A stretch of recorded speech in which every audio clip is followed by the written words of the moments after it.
इन साथियों, हमारे परिवार बिहारी क्लासेस में आपका शुभ स्वागत है। तो आज हम पॉलिटी संविधान के 12 महत्वपूर्ण अनुसूचियों को पढ़ने जा रहे हैं।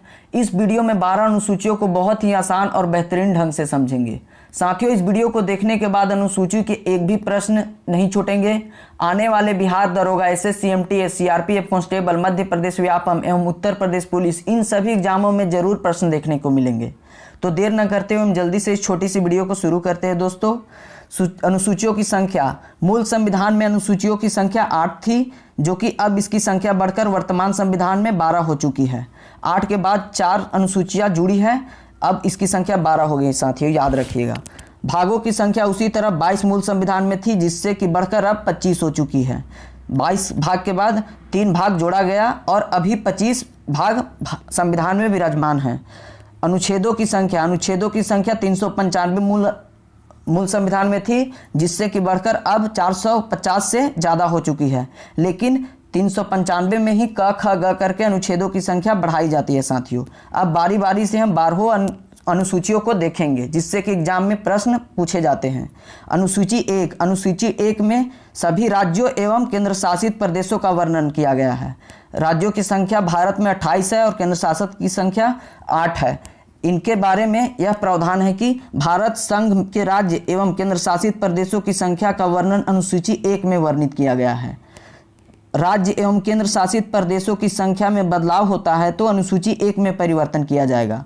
कहने का तात्पर्य यहाँ यह है साथियों कि जितने भी राज्य हैं, अगर वो अलग हो, एक राज्य से अलग राज्य बनाया जाता है तो वह परिवर्तन अनुसूची 1 में किया जाएगा। उसी तरह जब केंद्र शासित प्रदेश को हम तोड़कर अलग केंद्र शासित प्रदेश या राज्य बनाते हैं तो वह परिवर्तन अनुसूची 1 में कहलाएगा। तो याद रखिएगा, अनुसूची 1 में राज्य और केंद्र शासित प्रदेश के बारे में वर्णन किया गया है। आगे हम देखते हैं अनुसूची 2 में वेतन, भत्ता एवं पेंशन के बारे में वर्णन किया गया है। अनुसूची 2 में विभिन्न संवैधानिक पदाधिकारियों का वेतन, भत्ता एवं पेंशन की चर्चा अनुसूची 2 में निहित है। जितने भी संवैधानिक पदाधिकारी मंत्रीगण हैं, उनके वेतन, भत्ता एवं पेंशन के बारे में वर्णन संविधान के अनुसूची 2 में वर्णित किया गया है। अब आगे देखते हैं अनुसूची 3। अनुसूची 3 में शपथ के बारे में वर्णन किया गया है। 2 है वेतन, भत्ता एवं पेंशन और 3 है शपथ। शपथ में क्या है कि विभिन्न संवैधानिक पदाधिकारियों का शपथ की चर्चा अनुसूची 3 में किया गया है। जितने भी मंत्रीगण शपथ लेते हैं वो अनुसूची 3 के तहत ही शपथ लेते हैं। अब आगे हम देखते हैं साथियों अनुसूची 4 में राज्यसभा में सीटों का बंटवारा है। जितने भी विभिन्न राज्य हैं उनमें एक सीटों की संख्या होती है, उसके बारे में वर्णन किया गया है अनुसूची 4 में। सभी राज्य एवं केंद्र शासित प्रदेश जहां विधानसभा मौजूद हो, वह केंद्र शासित प्रदेश जहां विधानसभा मौजूद हो वही राज्यसभा में सीटों का उनका आवंटन किया जाता है। केंद्र शासित प्रदेश, ऐसे कितने केंद्र शासित प्रदेश हैं जहां विधानसभा है? तो दिल्ली है, पुदुचेरी है और जम्मू कश्मीर। इन सभी केंद्र शासित प्रदेशों में विधानसभा मौजूद है, जो कि अनुसूची 4 में इन तीनों केंद्र शासित प्रदेशों का वर्णन किया गया है और भारत के 2800 राज्यों का वर्णन किया गया है। इसमें राज्यसभा के सीटों का बंटवारा का वर्णन किया गया है अनुसूची 4 में। अब आगे देखते हैं साथियों अनुसूची 5। अनुसूची 5 में देश के अंदर एससी और एसटी, शेड्यूल कास्ट एवं शेड्यूल ट्राइब क्षेत्र का प्रशासन के बारे में वर्णन किया गया है। देश के सभी हिस्सों के अनुसूचित जाति, अनुसूचित जनजाति के प्रशासनिक सेवा के बारे में अनुसूची 5 में वर्णन किया गया है। देश के सभी हिस्से में, देश के सभी राज्यों में अनुसूचित जाति और अनुसूचित जनजाति के प्रशासनिक सेवा के बारे में अनुसूची 5 में वर्णन किया गया है। साथियों आगे हम देखते हैं अब अनुसूची 6। अनुसूची 6 में क्या है? 4 राज्य के अनुसूचित जनजातियों के लिए विशेष प्रशासनिक सेवाएं दी गई है। इसे याद रखने का ट्रिक है कि वह 4 राज्य कौन है जिन्हें अनुसूचित जनजाति वाले राज्य हैं, जिन्हें अलग से प्रशासनिक सेवा प्रदान की गई है अनुसूची 6 के तहत। तो AMTM याद रखिएगा, ट्रिक है। ए से असम हो जाएगा, एम से मेघालय हो जाएगा, टी से त्रिपुरा हो जाएगा, फिर एक एम से मिजोरम हो जाएगा। यहाँ पे याद रखेंगे कि इसमें मणिपुर राज्य नहीं है। मणिपुर राज्य छोड़ा करके नॉर्थ ईस्ट के मिजोरम और मेघालय दोनों राज्य निहित हैं अनुसूची 6 में। याद रखिएगा, अनुसूची 6 में असम, मेघालय, त्रिपुरा और मिजोरम के बारे में विशेष प्रावधान किया गया है कि वो प्रशासनिक सेवा उन्हें प्रदान किया जाए। उसके बाद अनुसूची 7 देखते हैं साथियों। अनुसूची 7 में 3 सूचियों के बारे में वर्णन किया गया है। पहला अनुसूची है संघ सूची, पहला सूची है संघ सूची, जिन विषयों पर केवल केंद्र सरकार कानून बनाता है वह संघ सूची में आता है। और दूसरा है राज्य सूची, जिन विषयों पर सामान्यतः राज्य कानून बनाता है वह राज्य सूची में आता है। तीसरा है समवर्ती सूची, जिन विषयों पर केंद्र एवं राज्य दोनों कानून बनाते हैं वह समवर्ती सूची हो जाता है। आगे हम देखते हैं अनुसूची 7 से बहुत सारे प्रश्न पूछे जाते हैं, उसको हम टेकल करते हैं। अनुसूची 7 में संघ सूची पहला है। तो संघ सूची में कौन कौन से विषय आते हैं हम देख लेते हैं कुछ एग्जाम्पल। राष्ट्रीय सुरक्षा, विदेशी संबंध, रेलवे एवं डाक ETC। मतलब कि अनुसूची 7 में संघ सूची में हम राष्ट्रीय सुरक्षा के बारे में, विदेशी संघ और रेलवे डाक संघ के बारे में, मतलब पूरा केंद्र सरकार अगर उसको कंट्रोल करेगा तो राष्ट्रीय सुरक्षा हो जाएगा। विदेशी जितने भी संबंध है वो संघ सूची में आता है। रेलवे है, रेलवे पूरा इंडियन गवर्नमेंट का है। और डाक है, यह भी पूरी इंडियन गवर्नमेंट का है। और पहले संघ सूची में मूल संविधान में कितने विषय थे? तो 97 विषय थे संघ सूची में। अब इसकी संख्या बढ़कर 3 बढ़ गई है और 100 इसकी संख्या पूरी हो गई है। यह प्रश्न पूछा जाता है कि संघ सूची में मूल संविधान में कितने विषय थे? तो 97 विषय थे। अब इसकी संख्या 100 हो चुकी है। और अब राज्य सूची में देखते हैं। राज्य सूची में कौन कौन से विषय आते हैं? जैसे पुलिस, भूमि कानून, शराब, जल और स्वच्छता। यह सभी विषय जो हैं राज्य सूची के अंतर्गत आते हैं। राज्य सूची में मूल संविधान में 66 विषय थे, जो कि अब इसकी संख्या 5 और घट गई है। अब इसकी विषय में 61 सिर्फ रह गई है। वर्तमान संविधान में 61 विषय हैं राज्य सूची में, जो कि 42वें संविधान संशोधन 1976 में समवर्ती सूची में 5 विषय जोड़ा गया।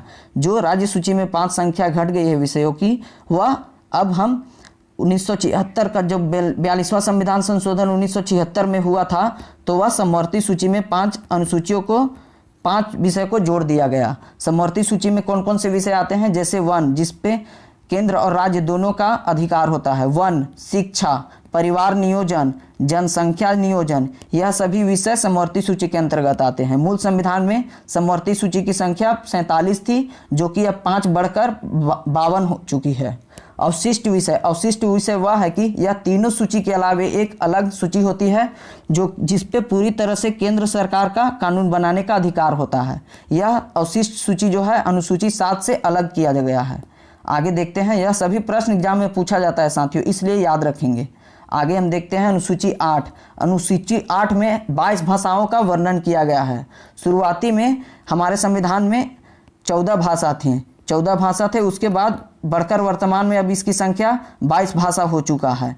हम देखते हैं बारी बारी से कब 14 से 22 भाषा बनाने में कब भाषाओं को जोड़ा गया है हमारे संविधान के। अनुसूची 8 में देखते हैं 15वीं भाषा सिंधी जोड़ा गया हमारे संविधान में। 21वें संविधान संशोधन 1967 में 21वां संविधान संशोधन हुआ 1967 में, तब 15वां भाषा सिंधी को अनुसूची 8 में जोड़ा गया साथियों। उसके बाद 71वां संविधान संशोधन 1992 में हुआ, उसमें 3 भाषा को और जोड़ा गया अनुसूची 8 में। पहला है नेपाली, उसके बाद मणिपुरी और कोंकणी। यह हम ट्रिक याद रखेंगे, नमक, न से नेपाली और म से मणिपुरी और क से कोंकणी। यह तीनों भाषा 71वें संविधान संशोधन 1992 में अनुसूची 8 में जोड़ा गया। अब आगे देखते हैं बोडो, डोंगरी, मैथिली, संथाली। यह 4 भाषा अनुसूची 8 में 92वें संविधान संशोधन 2003 में जोड़ा गया। इसे हम ट्रिक से याद रखेंगे, 21 और 71 को जोड़ेंगे तो 92वें संविधान संशोधन हो जाएगा। पहला भाषा 21वां संविधान संशोधन 1967 में जोड़ा गया, और दूसरा बार 3 भाषा को जोड़ा गया, मणिपुरी, कोंकणी और नेपाली, 71वां संविधान संशोधन 1992 में, और 21 और 71 को जोड़ने के बाद 92 आता है। यह तीसरे बार संविधान में भाषाओं को जोड़ा गया। बोडो, डोगरी, मैथिली और संथाली, यह 4 भाषा जो थी 8वें अनुसूची में जोड़ा गया 92 संविधान संशोधन 2003 में। अंग्रेजी को संविधान के 8वीं अनुसूची में शामिल नहीं किया गया है। याद रखेंगे साथियों, अंग्रेजी विषय है, उसे हम संविधान के 8वीं अनुसूची में नहीं शामिल किया गया है। आगे बढ़ते हैं अब अनुसूची 9, भूमि सुधार एवं जमींदारी कानून का वर्णन। यह कहने का तात्पर्य यह है कि जैसे बिहार के किसान लोग, जमींदार लोग के पास काफ़ी सारा जमीन था आज़ादी के बाद। उसके बाद क्या हुआ कि 8 संविधान तक तो मूल संविधान में था, 8 अनुसूची। 9वां अनुसूची हम पहला संविधान संशोधन जब होता है उसी समय 1951 में जोड़ दिया जाता है। उसमें यह वर्णन किया जाता है कि जितने भी भूमि जमींदारों के पास होगा वह शुरू में 9वीं अनुसूची नाम डाले गए कानून की न्यायालय समीक्षा नहीं की जाती थी, परंतु 1975 के बाद न्यायालय द्वारा इसकी समीक्षा की जाने लगी। क्या होता था कि जो संपत्ति का अधिकार कानून था उसका हनन होने लगता था, तो बिहार के जमींदार लोग सुप्रीम कोर्ट के पास चले जाते थे, तो सुप्रीम कोर्ट बचा लेता था। तो उसके बाद क्या एक 1973 में basic structure of theory Kesavananda Bharati case आया। उसमें क्या किया गया कि इसमें बदलाव करके 9वीं अनुसूची में जितने भी विषय आएंगे उसमें न्यायालय उसमें समीक्षा करके उसके बारे में देख सकती है। इसलिए 9वीं अनुसूची को याद रखेंगे। भूमि सुधार और जमींदारी उन्मूलन का वर्णन 9वीं अनुसूची में किया गया है। 10वीं अनुसूची देखते हैं साथियों। 10वीं अनुसूची में दल बदल विरोधी कानून के बारे में वर्णन किया गया है। 10 से दल बदल और 10वीं अनुसूची। 52वां संविधान संशोधन 1985 में दल बदल विरोधी कानून का अनुसूची 10 में जोड़ा गया है। इसे याद रखेंगे बस इतना कि 52वीं संविधान संशोधन 1985 में 10वीं अनुसूची दल बदल विरोधी कानून को संविधान के अनुसूची 10 में जोड़ा गया है। आगे देख लेते हैं, 2 और अनुसूची बचा हुआ है। अनुसूची 11 में ग्राम प्रशासन पंचायती राज के बारे में वर्णन किया गया है, जो कि 73वें संविधान संशोधन 1992-93 अनुसूची 11 में जोड़ा गया।